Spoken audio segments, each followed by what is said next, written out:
Hello everyone, welcome to IAS point. आज हम लोग यहाँ पे देखने वाले हैं अपना जो अभी बात कर रहे थे कि स्टेट जितने भी हैं उनको उनमें से कुछ स्टेट्स को स्पेशल दर्जा दिया गया था। ठीक है, तो इसके बारे में चर्चा कर रहे थे। तो हमने अभी सिर्फ एक स्टेट की बात की थी जो था J&K, जो वर्तमान समय में एक मतलब यूनियन टेरिटरी में तब्दील हो गया है। दैट मीन्स कि जम्मू कश्मीर एक अलग आपका केंद्र शासित प्रदेश है और लद्दाख एक अलग है।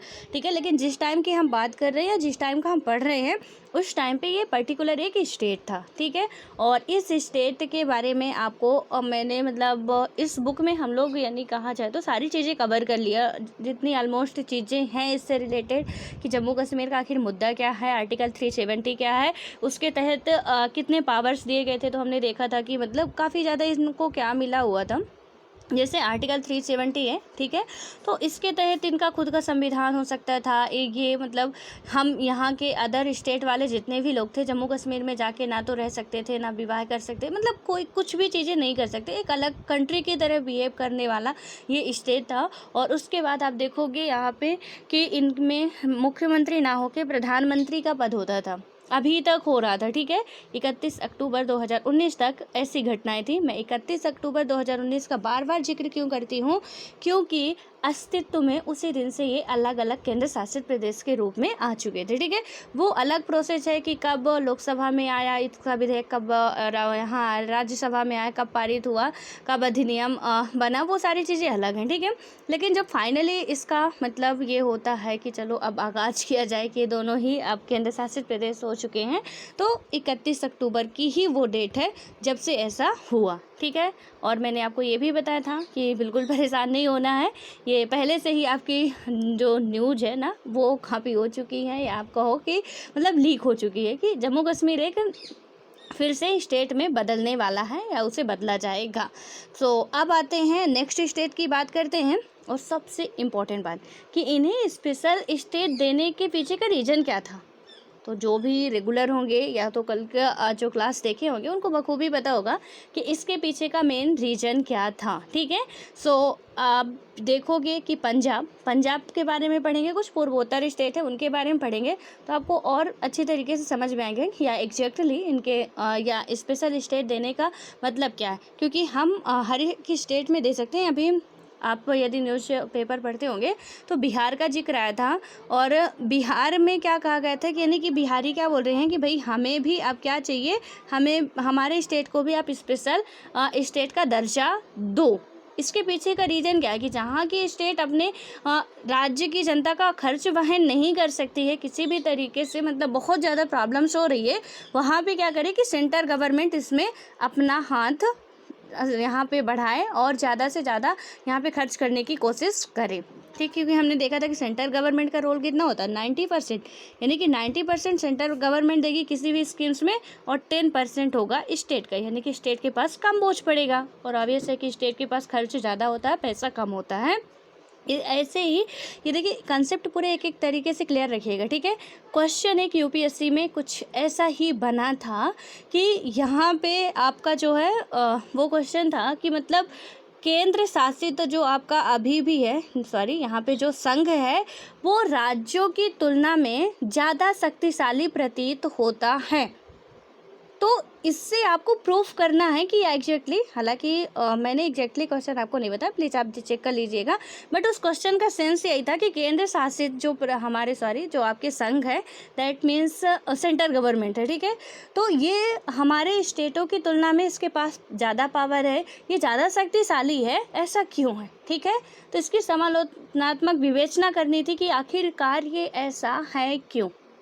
तो ऑब्वियस है कि ये सारी चीज़ें आप लिखेंगे, और सेंट्रल गवर्नमेंट या स्टेट गवर्नमेंट जो आपकी है इसका नीचे होने का रीज़न क्या है, किस तरीके से है।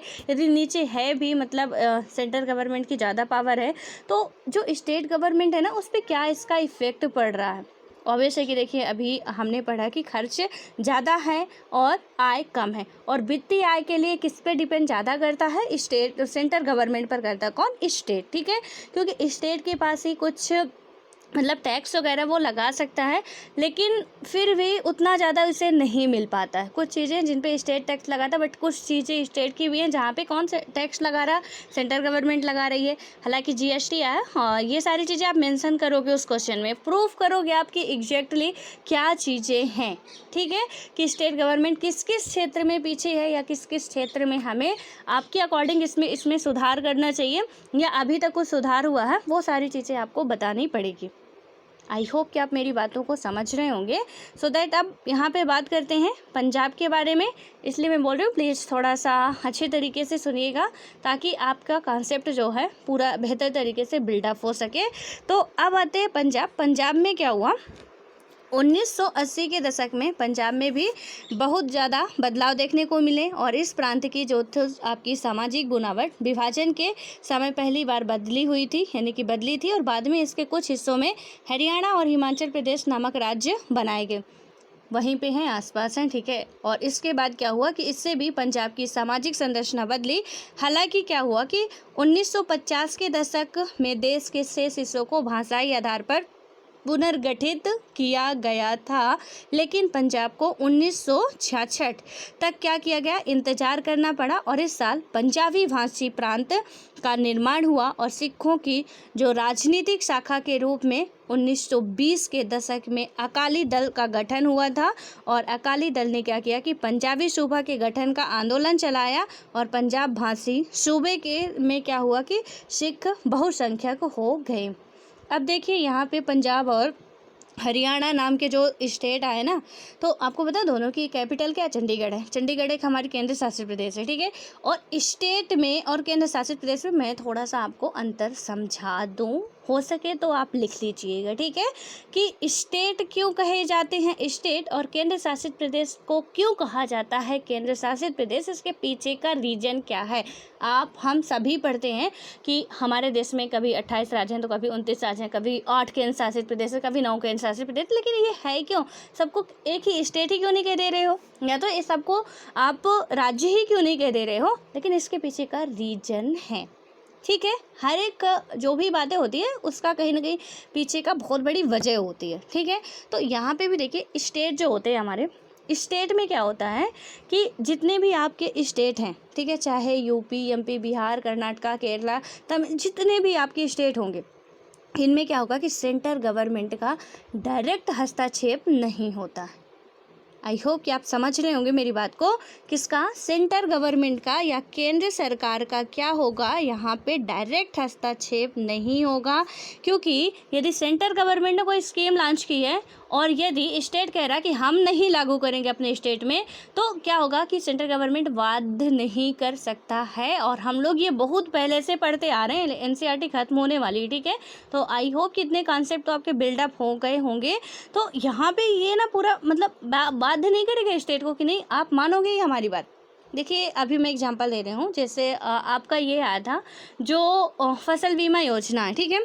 तो इस फसल बीमा योजना में आपके पश्चिम बंगाल में ममता बनर्जी जी नहीं लागू की, सबको मिल रहा है ना 2000 रुपये, सबको मिल रहा। ये किसान सम्मान निधि वाला जो है, तो ये सबको मिल रहा, पूरे स्टेट में लागू है, ऑल ओवर इंडिया के जितने भी स्टेट है, लेकिन पश्चिम बंगाल में नहीं लागू हुआ। ममता बनर्जी जी ने कहा कि हम नहीं लागू करेंगे, ठीक। ये एक एग्जाम्पल। दूसरा एग्जाम्पल आपका आता है जीएसटी। जब जीएसटी आता है तब भी कई सारे स्टेट इसका विरोध करते हैं, बोलते हैं हम नहीं लागू करेंगे अपने स्टेट में। और अभी आप ना गूगल में सर्च करिए, कुछ आपको ऐसे स्टेट मिल जाएंगे जो कि काफ़ी बाद में किए हैं, काफ़ी विद्रोह चला है, और उसके बाद जाके, हालांकि ममता बनर्जी और मोदी जी की ना 36 का आंकड़ा चलता है, और ये तो मतलब कोई भी लॉन्च करना ही नहीं चाहती हैं, और आज भी अभी नहीं है फसल बीमा योजना का, ठीक है। सॉरी, जो आपकी किसान सम्मान निधि का योजना आई थी, सेंट्रल गवर्नमेंट ने लॉन्च की थी स्कीम, ठीक है, लेकिन स्टेट वालों में अब देखिए कि ये बाध्य नहीं कर सकते हैं कि आपको माननी ही पड़ेगी, क्योंकि उनके पास भी उनकी कैबिनेट है, वो भी कुछ फैसले लेने के लिए स्वतंत्र हैं। और कहाँ से स्वतंत्र है, तो जब भी कभी आप ऐसे आंसर लिखें तो आपको ये प्रूफ भी देना पड़ेगा कि कहाँ से। तो आपकी जो शेड्यूल 7 है, दैट मीन्स अनुसूची 7, उसमें 3 सूचियों को डिवाइड किया गया है। एक संघ सूची है, एक राज्य सूची है, एक संवर्ती सूची है, ठीक है।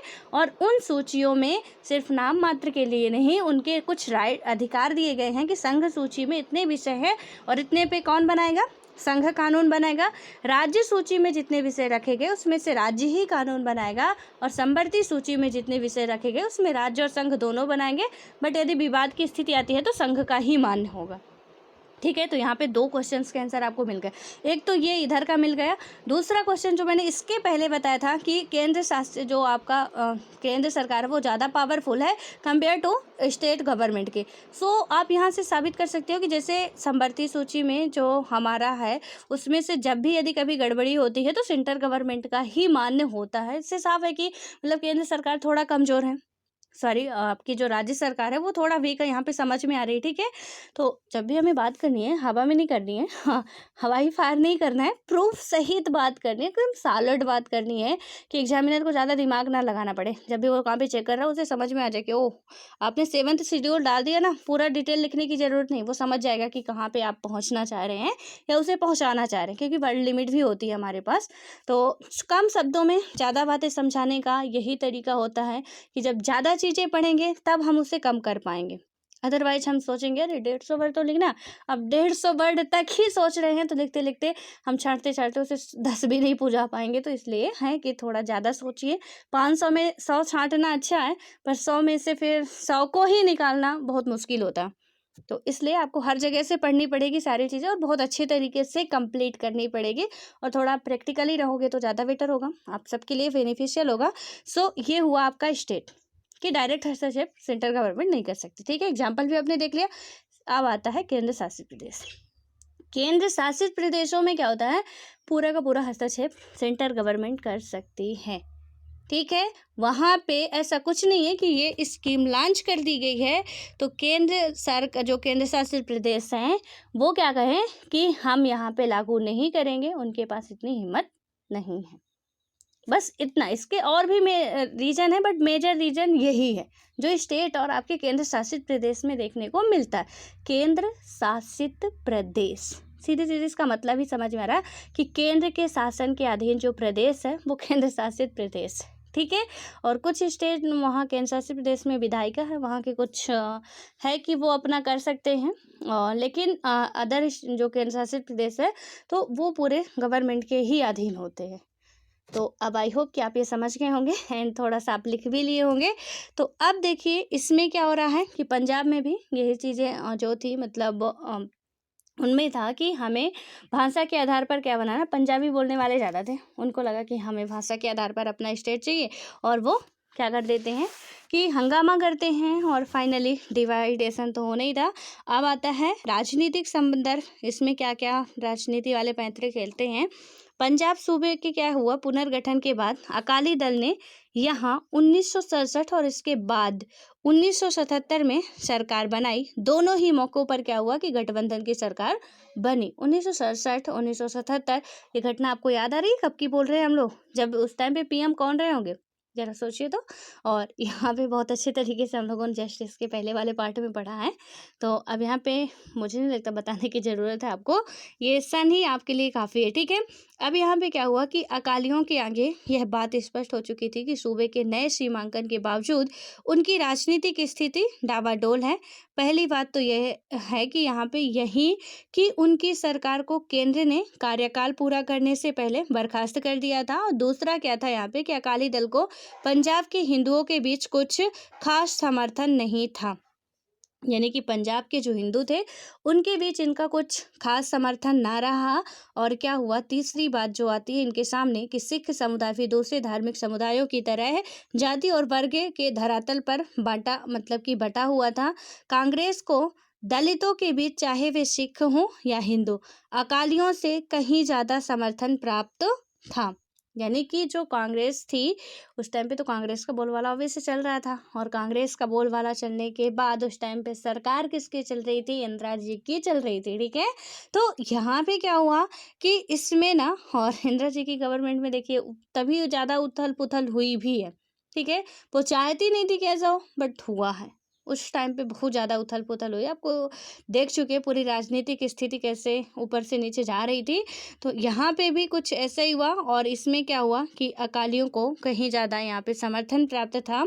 और इन्हीं परिस्थितियों के मद्देनज़र 1970 के दशक में अकालियों के एक तबके ने क्या किया कि पंजाब के लिए स्वायत्तता की मांग उठाई।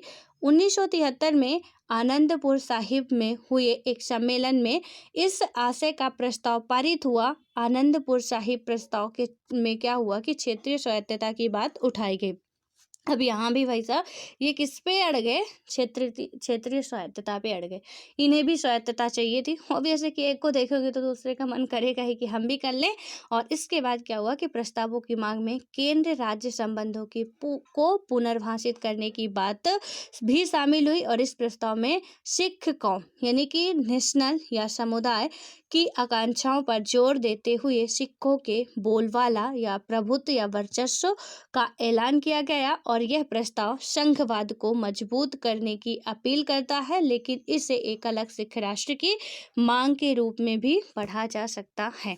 यानी कि आप यहाँ पे देख सकते हैं कि ये तो क्या कर रहा है, यहाँ पे जो है कि आपके संघवाद को मजबूत करने की अपील तो कर रहा है। ये जो आपका प्रस्ताव आता है कि हमें अपना अलग समर्थन चाहिए, स्वायत्तता की मांग कर रहे हैं, ऑब्वियसली डेमोक्रेटिक कंट्री में रह रहे हो, आप मांग करोगे, करना भी चाहिए, हक है आपका।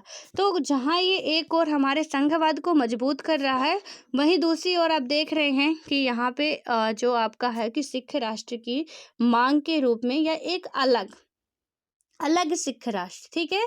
तो यहाँ पे मांग के रूप में भी हम इसे देख सकते हैं कि किस तरीके से लोगों ने, मतलब कि जब इकट्ठा थे, हिंदू भी थे वहाँ पे और पंजाबी बोलने वाले भी थे, दैट मीन्स हिंदी बोलने वाले भी थे, पंजाबी बोलने वाले भी थे, ठीक है।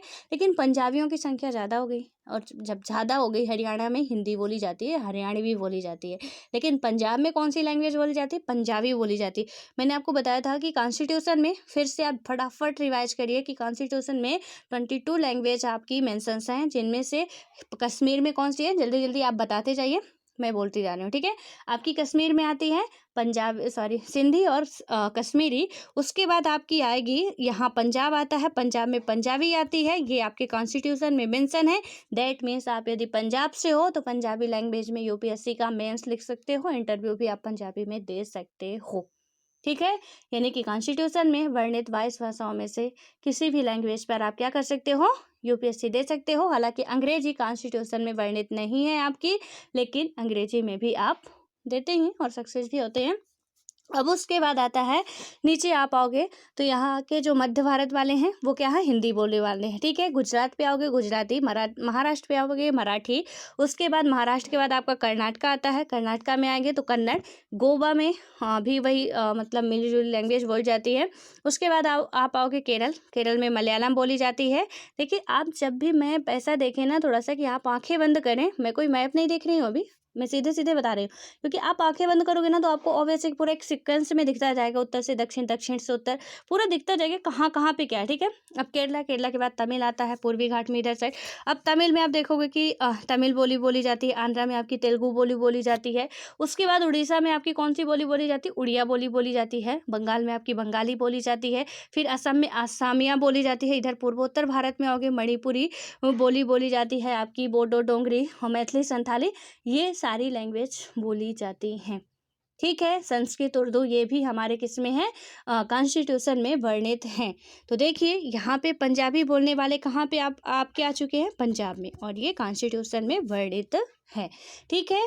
अब इसके बाद क्या आ रहा है कि इन्होंने जब अलग की मांग कर ही दी और इन्हें बाद में फाइनली अलग करना ही पड़ा, आनंदपुर साहिब प्रस्ताव का सिख जन समुदाय पर बड़ा कम असर पड़ा। और कुछ साल बाद जब 1980 में अकाली दल की सरकार बर्खास्त हो गई, तो अकाली दल ने क्या किया कि पंजाब तथा पड़ोसी राज्यों के बीच पानी के बंटवारे के मुद्दे पर एक आंदोलन चलाया। धार्मिक नेताओं के एक तबके ने स्वायत्त सिंह यानी कि स्वायत्त सिख पहचान की बात उठाई, और कुछ चरमपंथी तबकों ने क्या किया कि भारत से अलग होकर खालिस्तान बनाने की भी वकालत कर दी। ये लो, मतलब अभी ये कश्मीर का मुद्दा कम था, जो इधर वाले ये आ गए कि अब भैया हमको एक अलग चाहिए, वो भी खालिस्तान नाम का, हमें यहाँ पे पूरी जगह चाहिए, ठीक है।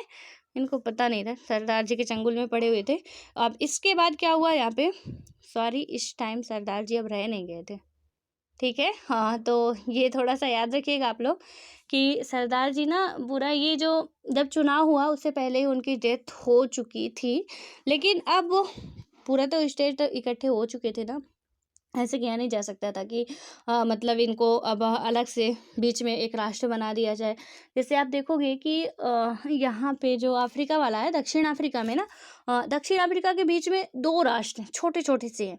तो वहाँ पे उस तरीके से हमारे भारत में भी कि अब एक राष्ट्र है भारत, और उसमें से छोटे-छोटे से पंजाब देश, कश्मीर देश, ये यूपी देश, बिहार देश, मतलब पूरा देश ही देश बन जाता। देखिए, देश के भी कुछ क्राइटेरिया होते हैं, कभी ज्योग्राफी पढ़ेंगे तो फिर बताएंगे कि क्या कैसे है, ठीक है। अब आइए, खैर यहाँ पे क्योंकि ज़्यादा सब्जेक्ट से हटके हो जाता है। अब देखिए इसमें क्या हो रहा है कि हिंसा का चक्र, हिंसा के चक्र में क्या हुआ कि जल्द ही आंदोलन का नेतृत्व जो था वो नरमपंथी अकालियों के हाथ से निकलकर चरमपंथी तत्वों के हाथ में चला गया, क्योंकि अब ये तो भैया और ज़्यादा बड़ी डिमांड कर चुके थे ना कि खालिस्तान चाहिए। लोगों को लगा वाह यार, हमारे इतने फेवर में हैं लोग, सही बोल रहे हैं, हमें तो अब अलग ही राष्ट्र चाहिए, अपने मन के राजा होंगे, क्या दिक्कत है।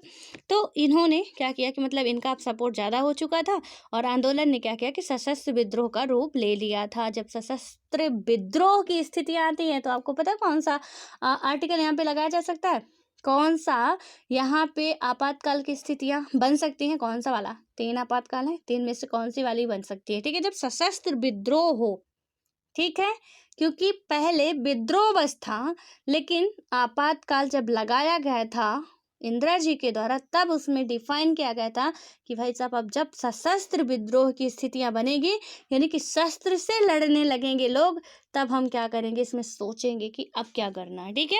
अब यहाँ पे क्या हुआ कि ये तो इसका रूप ले चुका था, और उग्रवादियों ने क्या किया कि अमृतसर स्थित सिखों के तीर्थ जो आपके स्वर्ण मंदिर में अपनी मुख्यालय बनाया। यहाँ पे एक क्वेश्चन है आपके लिए कि स्वर्ण मंदिर किसने बनवाया। सिखों के 10 गुरु थे, 10 गुरु में से एक गुरुदेव के द्वारा सिख का जो ये स्वर्ण मंदिर है बनवाया गया था। सो प्लीज कमेंट में फटाफट लिखिए कि सिखों का ये जो स्वर्ण मंदिर है किसने बनवाया था, ठीक है। यहाँ पे क्या हुआ कि जो मुख्यालय बना और स्वर्ण मंदिर एक क्या था, हथियार बंद किले में तब्दील हो गया। 1984 के जून माह में भारत सरकार ने ऑपरेशन ब्लू स्टार चलाया। कौन सा ऑपरेशन चलाया, ब्लू स्टार। कब चलाया, 1944 में, प्लीज लिखते जाइएगा, ठीक है। ब्लू स्टार ऑपरेशन जो चला था वो कब चला था, 1944 के जून माह में चला था, और यह स्वर्ण मंदिर में की गई सैन्य कार्यवाही की कूट नाम था। और इस सैन्य अभियान में क्या हुआ कि सरकार ने उग्रवादियों को तो सफलतापूर्वक मार भगाया, लेकिन सैन्य कार्यवाही के ऐतिहासिक स्वर्ण मंदिर को क्षति भी पहुंची, और इससे सिखों की भावनाओं को, अब क्या हो गया भैया, धर्म पे किसी की चोट आ जाए ना तो कसम से फिर जान जाए तो जाए, पर अब बख्शेंगे नहीं। वही हुआ कि ये धार्मिक मान्यता है इनकी मंदिर है, ठीक है। तो काफ़ी ज़्यादा यहाँ पे लंगर वगैरह लगता है, बहुत ज़्यादा ये प्रसिद्ध मंदिर है स्वर्ण मंदिर सिखों के लिए। तो अब इसमें तो क्षति पहुंची थी, और जब इसमें क्षति पहुंची तो इनको ना बहुत गहरा धक्का लगा, किनको, सिख लोगों को। और क्या हुआ कि भारत और भारत से बाहर बसे अधिकतर सिखों ने सैन्य अभियान को अपने धर्म विश्वास पर हमला माना, और इन बातों से उग्रवादी और चरमपंथी समूहों को क्या हुआ, और बल मिल गया। यानी कि उनको क्या हुआ, मौका मिल गया, एक तरीके से कह सकते हैं कि अब तो आपने कहाँ पे, हमारे धर्म पे हमला किया, हम पे कर रहे थे ना तो हम बर्दाश्त कर लेते, अब कहाँ पे आपने हमला बोला है, धर्म पे, और बात धर्म पे आ गई है तो हम छोड़ेंगे नहीं किसी को, चाहे कुछ भी हो जाए। और यही सिचुएशंस इन्होंने कह दी, और इनको मौका मिल गया। बस वही था कि वो कहते हैं डूबते को तिनके का सहारा, लेकिन यहाँ पे कुछ और ही मुहावरा फिर बैठना चाहिए जो कि मुझे याद नहीं आ रहा अभी। मतलब सीधा सा है कि क्या हुआ, आग में घी डालना, जैसे कि इसमें ये तो बिल्कुल बेचारे थोड़ा थोड़ा मतलब जल ही रहे थे, और जब जल ही रहे थे तो थोड़ा सा आप हवा दे दो, वही वाला हुआ कि भारत सरकार क्या कर रही थी, मौके की तलाश तो ये कर ही रहे थे कि किसी तरीके कोई एक वजह मिले और वो वजह मिल गई, क्योंकि गवर्नमेंट का जो ब्लू ऑपरेशन था उसके तहत थोड़ा सा स्वर्ण मंदिर को क्षति पहुंची, और क्षति पहुंची तो भैया इनके दिल पे तो लग गई चोट। ठीक है, और जब ऐसा हुआ तो कुछ और जो त्रसद घटनाओं ने क्या किया कि पंजाब की समस्या को एक जटिल रास्ते पर ला खड़ा कर दिया, और प्रधानमंत्री इंदिरा गांधी की 31 अक्टूबर 1984 के दिन उनके आवास के बाहर उन्हीं के अंगरक्षकों ने क्या कर दी, हत्या कर दी। आपको पता है कि उनके अंगरक्षक कौन थे, सिख ही थे। ठीक है, तो उन्हीं के जो अंगरक्षक थे, तो वही तो आपको 200 से बचा रहे थे। उनको लगा कि भैया जिंदा रहना मुनासिब नहीं है इनका, जब तक रहेंगी तो पता नहीं क्या क्या होने वाला है। इसलिए इन्होंने क्या कर दिया, क्योंकि इन्हें पता था कि यदि ये रहेंगे ना तो हम कुछ उखाड़ नहीं पाएंगे, कुछ कर पाएंगे नहीं, तो अच्छा है कि पहले इन्हें कहीं ना कहीं ठिकाने लगाया जाए। और कब ये डेट याद कर लीजिए, कहीं पे नोट कर लीजिए कि इंदिरा गांधी जी की डेथ कब हुई थी। तो यहाँ पे 1984 में 31 अक्टूबर को उनकी हो चुकी थी डेथ। ठीक है, अक्टूबर का महीना चल रहा है, 31 अक्टूबर आने वाला है, और इसी महीने में 1984 में इनकी हो गई थी क्या, मृत्यु। मृत्यु कैसे हुई थी, मार दिया गया था, किनके द्वारा, सिखों के द्वारा। कब मार दिया गया था, ये पूरी घटना आपको पता चल गई ना, कि सिख जो पंजाब की सिचुएशन थी कैसी चल रही थी, वजह क्या थी, वहाँ पे किस तरीके की मांग उठ रही थी। ऑपरेशन ब्लू चलाया गया, स्वर्ण मंदिर को क्षति पहुंचाई गई, गवर्नमेंट के द्वारा ऑपरेशन ब्लू चलाया गया था, और उसी के चलते इन्हें क्या कर दिया गया, मौत के घाट उतार दिया गया। और अब क्या होता है कि एक तरफ पूरा देश इस घटना के शोक में संतप्त था, तो दूसरी तरफ दिल्ली सहित उत्तर भारत के कई हिस्सों में सिख समुदाय के विरुद्ध हिंसा भड़क उठी। और यहाँ क्या हुआ कि यह हिंसा कई हफ्तों तक जारी रही, और 2 हफ्तों से ज़्यादा यहाँ पे क्या हुआ, प्रभावित भी हुई थी। और कानपुर, बोकारो और चास जैसे आपके कुछ देश के क्या थे कि कई जगहों पर सैकड़ों सिख भी मारे गए, और कई सिख क्या हुए, परिवार में कोई भी पुरुष ना बचा। ऐसी स्थितियां बन चुकी थी, आपस में ही लड़ भिड़ रहे थे भाई क्या किया जाए। और इन परिवारों का गहरा भावनात्मक आघात पहुंचा और आर्थिक हानि उठाना पड़ा। और सिखों को सबसे ज़्यादा दुख इस बात का था कि सरकार ने क्या किया कि स्थिति को सामान्य बनाने के लिए बड़ी यहाँ पे देश से क्या किया, कदम उठाए, और यानी कि देखिए देर से कदम उठाए, सॉरी। तो इनको क्या था ना, दिक्कत क्या थी कि सरकार जो है हमारे लिए, मतलब इतना ज़्यादा विद्रोह हुआ, इतना ज़्यादा सब कुछ हुआ, उन्हें मार दिया गया, तब जाके गवर्नमेंट की आंखें खुली, और उसने क्या किया कि थोड़ा मतलब अब सोचा कि कुछ करना चाहिए, और साथ ही हिंसा करने वाले लोगों को कारागार मतलब कि कारगर तरीके से दंड भी नहीं दिया गया। और प्रधानमंत्री मनमोहन सिंह ने 2005 में संसद में अपने भाषण के दौरान इस रक्तपात पर अफसोस जताया, और सिख विरोध हिंसा के लिए देश से माफ़ी भी मांगी। तो देखिए ये जो ऐसी घटना चल रही है ना, यहाँ पे आप सोच सकते हो कि क्या क्या स्थितियाँ देखने को मिल रही हैं। ठीक है, कि पंजाब में ऑब्वियस है कि गवर्नमेंट यदि पहले ही उनकी मांग को मान लेती, क्योंकि आपने अदर स्टेटों को तो भी लैंग्वेज के आधार पर डिवाइड किया था ना। क्या आंध्र प्रदेश बना तो कौन सा किसी और आधार पे आपने डिवाइड किया था, लैंग्वेज ही था ना उसका बेस। आपका ये मध्य भारत के जितने भी स्टेट बने लैंग्वेज के आधार पे ही बने थे। ठीक है, हाँ वो अलग है कि थोड़ा सा प्रशासनिक स्थितियाँ वगैरह भी उसमें साथ में ली गई, बट मेन जो था वो लैंग्वेज ही था।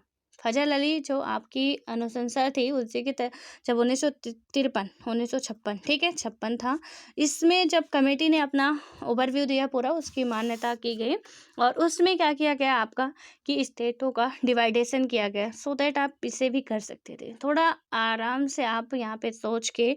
लेकिन यहाँ तो और ब्लू ऑपरेशन और सबको दबाने की कोशिश की जाने लगी कि शायद शांति हो जाए, और लोग और भड़क गए कि शांति, और होने का जहाँ गए थे वहाँ तो कुछ और ही हो गया शांति की ओर। अब देखिए ऑब्वियस कि कब तक लड़ेंगे, अब एक को मार दिए तो अब तो कुछ शांति इनको मिलने ही वाली थी। 1984 के चुनावों के बाद सत्ता में आने पर नए प्रधानमंत्री, अब भैया देखिए नए प्रधानमंत्री कौन आते हैं, राजीव गांधी। इंदिरा जी के बाद राजीव गांधी जी आते हैं। राजीव गांधी जी बेचारे कतई राजनीति में नहीं आना चाहते थे, ये सच्चाई है। सबसे यंगेस्ट जो प्रधानमंत्री हैं राजीव गांधी जी हैं। ठीक है, तो यहाँ पे क्या हुआ कि जो राजीव गांधी ने नरमपंथी अकाली नेताओं से बातचीत की शुरुआत की। अकाली दल के ने क्या किया कि तत्कालीन अध्यक्ष हरचंद सिंह यानी कि लोग गोवाल के साथ 1985 में जुलाई 1985 के जुलाई में आपके एक समझौता हुआ और इस समझौते को राजीव गांधी लोकोवाल समझौता अथवा पंजाब समझौता कहा जाता है। सो दैट प्लीज नोट करिए, पंजाब समझौता किस किस के बीच हुआ था, कब हुआ था? तो कब हुआ था? 1985 में हुआ था। किसके बीच हुआ था? तो राजीव गांधी और लोकोवाल के बीच में हुआ था। ठीक है, अब इसके बाद आपका आता है यहाँ पे कि ये समझौता तो हुआ और उसके बाद क्या किया गया यहाँ पे, यदि आप देखेंगे कि इसे पंजाब समझौता भी आप कोष्टक पे लिख लीजिएगा। और समझौता पंजाब में अमन कायम करने की दिशा में एक महत्वपूर्ण कदम था और इस बात पर सहमति हुई कि चंडीगढ़ पंजाब को दे दिया जाएगा। क्या जो अभी केंद्र शासित बवाल शांत हुआ नहीं है, ठीक है। तो अब ये हुआ कि चलो ठीक है, चंडीगढ़ हम किसे दे देंगे? पंजाब को दे देंगे और पंजाब तथा हरियाणा के बीच सीमा विवाद को सुलझाने के लिए एक अलग आयोग की नियुक्ति होगी। और समझौते में यह भी तय हुआ कि पंजाब हरियाणा राजस्थान के बीच भी मतलब कि क्या होगा यहाँ पे, रावी व्यास के पानी के बंटवारे के बारे में फैसला करने के लिए ट्रिब्यूनल यानी कि न्यायाधिकरण बैठाया जाएगा। तो देखिए यहाँ पे ना आपको बताया ना, सतलज और ब्यास रिवर निकलती है, रावी रिवर। तो इसमें क्या हुआ कि कहा गया कि भैया ठीक है, हम क्या करेंगे कि जो नदी का पानी है उसको भी मतलब इसके बंटवारे के लिए भी बात की जाएगी। और इसमें क्या हुआ यहाँ पे कि एक ट्रिब्यूनल का गठन किया गया, या कि ऐसा कहा गया था कि हम करेंगे, ठीक है। और समझौते के अंतर्गत सरकार पंजाब में उग्रवाद से प्रभावित लोगों को मुआवजा देने और उसके साथ बेहतर सलूक करने पर राजी हुई और साथ ही पंजाब से विशेष सुरक्षा बल अधिनियम को वापस लेने की बात भी यहाँ पे क्या हो गई, सहमति हुई। ठीक है। बीएसएफ, आपको पता है कई तरीके के ये सुरक्षा बल होते हैं, सीआरपीएफ होता है, बीएसएफ होता है, आईएसएफ होता है, तो आईटीबीपी होता है। ये सारे जितने भी है ना, आपके आंतरिक सुरक्षा के लिए ही काम करते हैं। कैसी सुरक्षा के लिए? आंतरिक सुरक्षा के लिए। तो यहाँ पे भी ना ये जो लगाया था आपका विशेष सुरक्षा बल अधिनियम वगैरह, इनको वापस लेने की बात की गई। और अब क्या हुआ कि पंजाब में ना तो अमन आसानी से कायम हुआ और ना ही समझौते के तत्काल बाद हिंसा का चक्र लगभग एक दशक तक चलता रहा। और उग्रवादी जो थे वो हिंसा और इस हिंसा को दबाने के लिए क्या किया गया यहाँ पे कि कार्रवाइयों में मानवाधिकार का व्यापक उल्लंघन हुआ। साथ ही यहाँ पे पुलिस की ओर से भी ज्यादती हुई, यानी कि पुलिस ने भी काफी बर्बरता दिखाई। और राजनीतिक रूप से यदि आप देखोगे तो घटनाओं के इस चक्र में अकाली दल बिखर गया। केंद्र सरकार को राज्य में राष्ट्रपति शासन लागू करना पड़ा। इससे राज्य में क्या हुआ कि सामान्य राजनीतिक तथा चुनावी प्रक्रिया बाधित हुई और संयम और हिंसा से भरे माहौल में आपको पता चलेगा यहाँ पे कि राजनीतिक प्रक्रिया को फिर से पटरी पर लाना आसान नहीं था। और 1992 में पंजाब में चुनाव हुए तो महज 24% मतदाता वोट डालने के लिए गए। कितने? बहुत कम, 24% ही वोट पड़े। और उसके बाद क्या होता है कि उग्रवाद को सुरक्षा बलों ने आखिरकार दबा दिया। लेकिन पंजाब के लोगों ने, चाहे वे सिख हो या हिंदू, इस चक्र में क्या हुआ कि अनगिनत दुख उठाए। और 1990 के दशक के मध्यवर्ती वर्षों में पंजाब में शांति बहाल हुई। 1997 में अकाली दल, दैट मीन्स बादल, और भाजपा के गठबंधन से क्या हुआ कि बहुत ज़्यादा विजय मिलती है यहाँ पे। और उग्रवाद के खात्मे अभी खत्म नहीं हो पूरे तरीके से, ठीक है। अभी 1992 में आ चुके हो, फिर भी अभी उग्रवाद चल ही रहा है। हाँ, थोड़ा शांति मिल चुकी थी, थोड़ा, पूरा नहीं, ठीक है। क्योंकि गवर्नमेंट जब उनकी बात मान ली तब पहले ही मान लेते तो ये दिक्कत क्यों आती। और विकास और सामाजिक परिवर्तन के सवाल प्रमुख हो उठे। हालांकि धार्मिक पहचान यहाँ की जनता के लिए लगातार प्रमुख बनी हुई है, लेकिन राजनीति अब धर्मनिरपेक्षता की राह पर चल पड़ी है। ठीक है, तो अब देख चुके हो आप लोग कि यहाँ पे राजनीति भी किस तरीके से अपना फायदा उठाती है। फायदा ही कह सकते हो आप लोग कि विद्रोह वाले जो विद्रोही थे, जो सत्ता पे है तो वो तो ठीक ही है, लेकिन जो विद्रोही है वो और ही ज़्यादा, मतलब आप क्या ही कह सकते हो कि किसी भी तरीके से हमारा वर्चस्व आए, हम ऐसा कर देंगे, वैसा कर देंगे। तो अब जो भी करते हैं फिर बाद में आप देख ही चुके हो कि क्या करते हैं। अब आता है पूर्वोत्तर भारत। पूर्वोत्तर के कुछ स्टेट हैं जिनके बारे में हम लोग कल देखेंगे और कल बात करेंगे। और यहाँ पे पूर्वोत्तर के आपके जितने भी स्टेट हैं, सेवन सिस्टर के क्या आप नाम बता सकते हो? आज का होमवर्क आपका यही है, 7 बहनें यहाँ पे लिखा गया है, ठीक है। अब उन 7 बहनों का प्लीज नाम बताइएगा। 7 बहनें दुर्गा, काली, लक्ष्मी, महारानी नहीं है, फिर से मैं बता दूं, स्टेट है आपके पूर्वोत्तर भारत के जिन्हें सेवन सिस्टर के नाम से जाना जाता है। सो प्लीज़ उन्हें कमेंट बॉक्स में आप कमेंट करके ज़रूर बताएं कि उस सेवन सिस्टर के नाम से कौन कौन से स्टेटों को जाना जाता है। बाकी कल तो हम बताएंगे ही कि कौन कौन से स्टेट हैं, क्या है, कैसे है, ठीक है। बट थोड़ा सा आप मेहनत करेंगे तो और अच्छा होगा। तो मिलते हैं फिर नेक्स्ट वीडियो में। कोई भी डाउट हो, किसी प्रकार का भी डाउट हो, सिर्फ पॉलिटी से रिलेटेड, आप बेशक पूछ सकते हैं। Okay, so don't worry. और अब यहाँ पे हम लोग बात करेंगे ओके थोड़ा सा ना, हाँ 1 मिनट, गोपाल का जो PDF था थोड़ा मैं उसे चेक कर लूँ, उसके बाद बता रही हूँ। जो यहाँ पे अपने ना संसद के ये कार्य लिखे हैं तो काफ़ी अच्छा लिखा हुआ है, बट मुझे ये नहीं समझ में आ रहा ये किसी का मतलब क्वेश्चन तो ऐसे हो नहीं सकता है, ठीक है। बट हाँ, जो भी ये आपका कार्य है ना, तो एक एक अच्छे तरीके से आपकी जो नोट्स ये बनी हुई है, तो खैर बहुत अच्छे तरीके से आपने प्लान किया है और सारी चीज़ें इसमें दिखाई भी गई हैं कि मतलब संसद की छोटी छोटी बातें कि किस तरीके से इसका काम होता है, क्या क्या है और कैसे क्या कर सकती है, ठीक है। तो खैर अच्छा है। अब इसके आगे मुझे ये नहीं समझ में आ रहा कि मतलब और कुछ किस पर्पज़ से ये भेजा गया है, क्योंकि देखिए क्वेश्चन जो मतलब क्वेश्चन का जो फॉर्मेट होता है, तो यहाँ पे ना इसी में यदि आप क्वेश्चन देखोगे तो संसद से रिलेटेड क्वेश्चन आए हुए हैं, ठीक है। तो ये पीटी में भी बहुत इंपॉर्टेंट है और मेंस के लिए भी। तो यही जो फैक्ट है ना आपके, तो पूरा अच्छी तरीके से ना इससे आप एकदम से रटिए मत, पूरा ऐसे कंसेप्ट क्लियर करिए कि एक कहानी के फॉर्म में कि या एग्जैक्टली संसद ऐसे ऐसे मतलब इसका काम रोल ये है। और देखिए जैसे हम लोगों ने अभी तक पढ़ा ना कि फैमिली है, हमारी फैमिली घर है, घर एक मतलब कि हमारा देश एक घर हो गया, घर के छोटे छोटे आपके पार्ट्स हो गए, उसमें भाई हो गए, भतीजे हो गए, वो वाली कहानी बनाइए और पूरा अच्छे तरीके से ना आपकी एक एक को जितनी भी चीज़ें हैं वो आपको कंठस्थ हो जाएंगी। और यहाँ पे आपने जहाँ से भी लिखा होगा, आई हैव नो आइडिया कि आपने कहाँ से लिखा, बट काफ़ी अच्छे तरीके से आपने एक जगह पे सारी चीज़ें लिखी हुई हैं, ठीक है। तो ये अच्छा है और अच्छा मतलब अच्छे सही ट्रैक पे जा रहे हो आप। मुझे ऐसा लग रहा है कि आपकी जो तैयारी है अब सही ट्रैक पे चल रही है, क्योंकि कुछ इसी तरीके से यदि मेहनत किया जाए तो ही सफलता हमें हाथ में आ सकती है। और बस ऐसे ही करते रहिए और कोशिश करिए कि कुछ भी हो ना, सही गलत जैसा भी हो, जितने भी प्रीवियस ईयर के क्वेश्चन हैं, previous year in the sense कि जो मैं क्या बोल रही हूँ, मेरे कहने का मतलब है टेस्ट सीरीज मत फॉलो करिए, प्रीवियस ईयर के क्वेश्चन। या आप ऐसा कर सकते हो कि जो भी टॉपर्स होते हैं ना, जो क्वेश्चन वो लोग वो आपको वेबसाइट पे मिल जाते हैं, उनको क्या करिए कि वेबसाइट खोलिए, कोई भी, चाहे विजन दृष्टि कोई भी वेबसाइट, और वहाँ पे आप जाएंगे तो टावर्स की कापियाँ मिलेंगी।